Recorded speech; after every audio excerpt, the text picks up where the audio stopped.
오늘 본문은 1절에 이렇게 시작하고 있습니다. 너는 이제 에스겔에게 말씀하시는 거죠. 이스라엘 고관들을 위하여 애가를 지어 부르라 라고 이야기합니다. 여기 고관들이라는 것은 남유다 왕들에 대해서 하는 표현인데요. 유다 왕들에 대한 애가, 슬픈 노래, 장송곡을 부르라, 이제 이렇게 이야기하고 있습니다. 일반적으로 찬양은 하나님께 드리는 게 일반적인 찬양이지 않습니까? 시편의 모든 찬양들은 하나님을 높여드리고 경배하는데 예레미야와 에스겔을 통해서 하나님 말씀하시는 것, 그것이 바로 애가 슬픈 노래입니다. 오늘 이 표현은 바벨론 포로로 끌려온 유다 민족을 향한 지금 설교죠. 동시대를 살았던 예레미야는 예레미야 성에서 남아있는 예레미야 백성들을 향한 슬픈 예레미야의 애가가 있었지 않습니까? 오늘 이 슬픈 노래를 부르라라고 말씀하고 계신 것을 봅니다. 그러면서 이제 이 슬픈 노래에 대한 것은 이 유다 왕들, 그러니까 이스라엘 유다에 있어질 일들에 대한 그 슬픔에 대한 얘기를 말씀하시면서 이제 그 3절과 4절에 대한 내용이 이제 요아하스 왕에 대한 이야기를 하고요. 또 6절에서부터 9절까지는 요야긴 왕에 대한 얘기를 하면서 이제 오늘 본문이 이야기가 진행됩니다. 2절을 볼게요. 부르라 내 어머니는 무엇이냐? 암사자라 그가 사자들 가운데 엎드려 젊은 사자 중에서 그 새끼를 기르는도다. 야곱이 임종을 앞두고 12아들을 축복하지 않습니까? 그때 네 번째 아들이 유다입니다. 그 유다를 향해서 예언할 때 유다는 사자 새끼라 라고 예언하고 축복했듯이 오늘 본문에 나오는 이 사자, 젊은 사자는 지금 유다 백성들을 향해서 하는 이야기죠. 그 표현이 이제 오늘 본문에 나오는데요. 그 유다 왕조에 대한 이야기가 이제 오늘 본문에 나옵니다. 그러면서 3절에는 요아하스 왕에 대한 이야기입니다. 3절과 4절에요. 그 새끼 하나를 키움에 젊은 사자가 되어 먹이 물어뜯기를 배워 사람을 삼킴에 4절에 이방이 듣고 함정으로 그를 잡아 갈고리로 꿰어 끌고 애굽 땅으로 간지라 라고 이야기합니다. 요아하스 왕은 3개월 통치했죠. 그때 애굽 왕 바로 느고에 의해서 폐위당하고 하마 땅 림나에 갇혀 있다가 이후에 애굽에서 죽게 됩니다.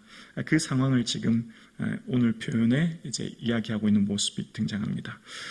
요아하스 왕에 대한 이런 이야기를 하면서 열왕기 하나 또 역대하에 대한 이 왕들에 대한 내용을 보면 그런 내용이 나옵니다.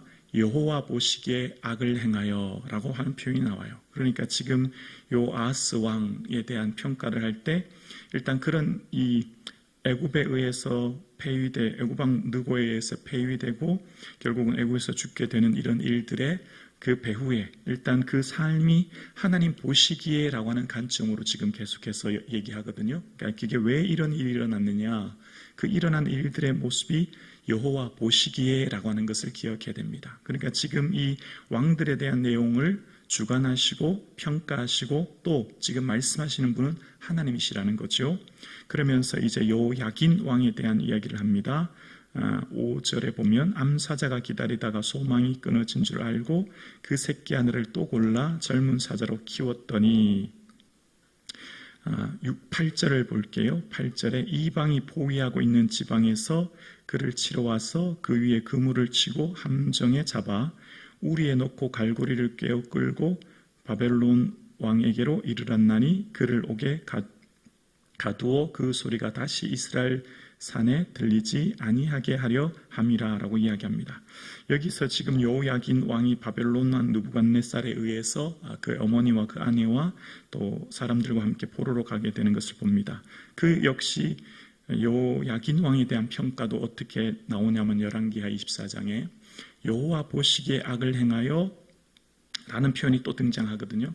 그 앞에 어떤 표현이 드냐면 조상들이 행한 일을 따라 여호와 보시기에 악을 행하였더라 라고 하는 것을 계속 얘기합니다. 그 윗대 조상대로의 모습대로 그대로 행한다는 것을 계속 얘기해요. 그래서 이 왕들에 대한 표현, 그러니까 요아스, 요야긴 이후에 이제 시드기야에 의해서 최종적으로 예루살렘이 멸망당하게 되는데요.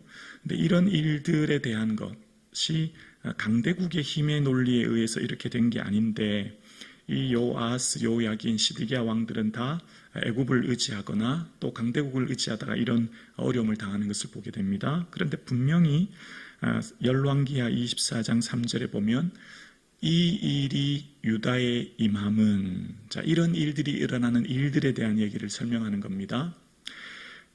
여호와의 말씀대로 그들을 자기 앞에서 물리치고자 하심이라 라고 하는 표현이 나와요. 이 일들이 일어나는 것, 그러니까 요아스, 요야김, 긴, 시드기야 왕 때까지 이렇게 바벨론에 의해서 나라가 침략이 당하고 어려움이 당하는 것, 이 일이 유다에 임하는 것, 여호와의 말씀대로, 그 말씀대로는 뭐였죠? 선지자들을 보내서 계속해서 이야기하셨지 않습니까? 선지자를 통해서 계속해서 그들을 향해 말씀하셨는데 그들이 그 말씀을 듣지 않았죠. 그래서 그들을 자기 앞에서 물리치고자 하심이라 라고 하시면서 설명을 하고 있는 것을 봅니다. 그러니까 오늘 이 요아스, 요야긴 왕들에 대한 예언, 그리고 에스겔을 통해서 슬픈 노래를 부르는 것, 그것은 다 지금 현재 일어나고 있는 일들이 그들의 눈에 보이기에는 강대국에 의해서 이 나라가 지금 어려움을 당하고 이런 일이 있는 게 아니라는 거죠. 근본적인 원인은 조상들의 행위를 따라 악을 행하여, 그게 동기입니다. 그리고 이렇게 지금 바벨론으로 끌려가 포로가 되는 것, 요야긴 왕도 결국은 바벨론에 끌려가게 되는데, 그렇게 된 것, 이 일이 유다에 임한 것, 그것은 바벨론이 강대국이기 때문이 아닌 겁니다. 바벨론에 의한 것이 아니라 여호와의 말씀대로 하나님이 하신 것이다 라고 하는 것을 계속해서 말씀하시는 거죠. 그래서 이 오늘 본문에도 에스겔을 통해서 지금 이스라엘을 통해 말씀하시고 있는 것은 끊임없이 얘들아, 너희들 지금 그 어려움을 당한 가운데 있는 것, 너희들 보기에 그 힘 있는 바벨론 때문에 너희들이 지금 이런 어려움 당하는 게 아니야. 지금 너희들 가운데 있는 악을 돌이키고 하나님께 돌아와야 해 라고 하면서 이제 끊임없이 얘기하시는 거죠. 지금 4절에서 9절까지 요야긴 왕에 대한 이런 애가 슬픈 노래를 부르는데, 여러분 요야긴 왕 때 에스겔이 포로로 끌려가지 않습니까? 25세 젊은 나이로 요야긴 왕과 함께 2차 포로에 바벨론으로 끌려왔죠. 지금 이 바벨론으로 끌려온 2차 포로 상황은 아직까지 유다 예루살렘이 건재합니다. 아직까지 무너지지 않았어요. 그럼 아직까지 어떻게 해요?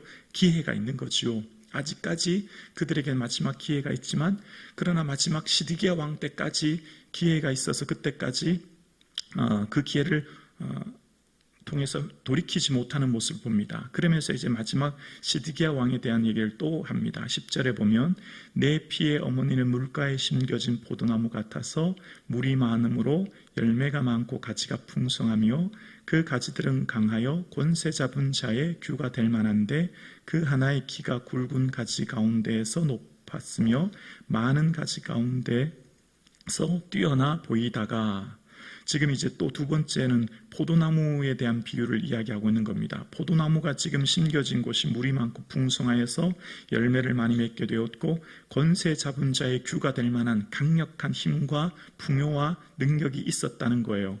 그런데 그렇게 하다가 12절에 분노 중에, 무슨 분노일까요? 하나님이 분노를 내시는 거죠.